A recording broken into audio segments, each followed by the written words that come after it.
আসসালামু আলাইকুম বন্ধুরা, আশা করি সবাই ভালো আছেন। আপনারা প্রায় সকলেই ইমো ব্যবহার করেন। আজকে এই ভিডিওতে নতুন একটি ইমো ট্রিক্স আপনাদের সাথে শেয়ার করব।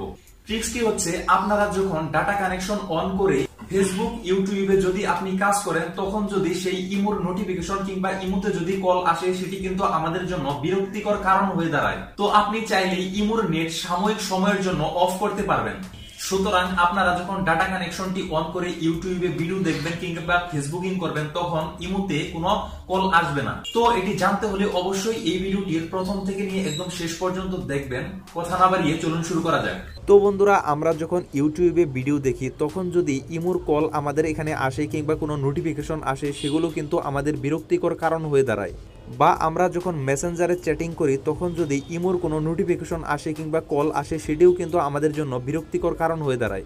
তো বন্ধুরা, আপনি যখন ইন্টারনেট ব্যবহার করে অন্য কোনো কাজ করবেন, তখন আপনি চাইলেই ইমোর যে কল রয়েছে সেটি আপনি অফ করে রাখতে পারবেন। তখন আপনার ফোনে কোনো প্রকার ইমোতে কল কিংবা নোটিফিকেশন আসবে না।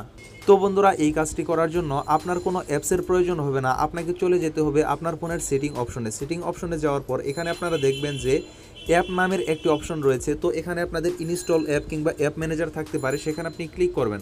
ক্লিক করার পর আপনাকে এখান থেকে ইমোটা খুঁজে বের করতে হবে।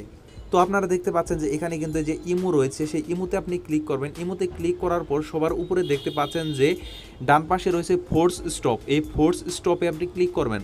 ক্লিক করার পর আপনি এখানে ওকে দিয়ে দেবেন। ওকে দেওয়ার পর এটি কমপ্লিট হয়ে যাবে। তো আপনি কেটে দেবেন। কেটে দেওয়ার পর এখন যদি আপনি ইউটিউব ব্যবহার করেন, ইউটিউবে যদি আপনি ভিডিও দেখেন, তাহলে ইমোতে যদি কেউ আপনাকে কল দেয়, সেই কলটি এখানে আসবে না। তো বন্ধুরা, একইভাবে যদি আপনি ফেসবুক ব্যবহার করেন, এখন যদি ইমোতে কেউ আপনাকে কল দেয় বা কোনো নোটিফিকেশন আসে, সেটি কিন্তু আপনার এখানে আসবে না।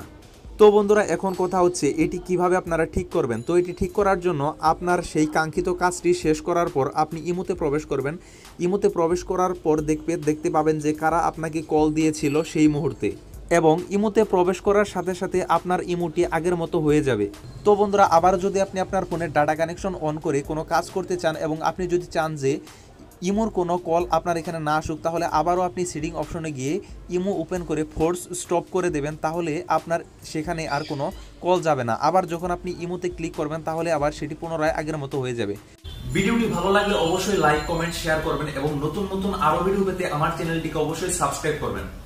আরেকটি কথা হচ্ছে, এখন থেকে প্রতিটি ভিডিও ডেসক্রিপশন বক্সে আমার ফেসবুক পেজের লিংক দেওয়া থাকবে। আপনারা যদি অ্যান্ড্রয়েড সংক্রান্ত কোনো প্রবলেম ফেস করেন, তাহলে আমার সেই ফেসবুক পেজে যোগাযোগ করবেন। আমি চেষ্টা করব আপনাদের সেই প্রবলেমটি সলভ করার জন্য। তো বন্ধুরা, সবাই ভালো থাকুন, সুস্থ থাকুন। দেখা হবে পরবর্তী ভিডিওতে। খোদা হাফেজ।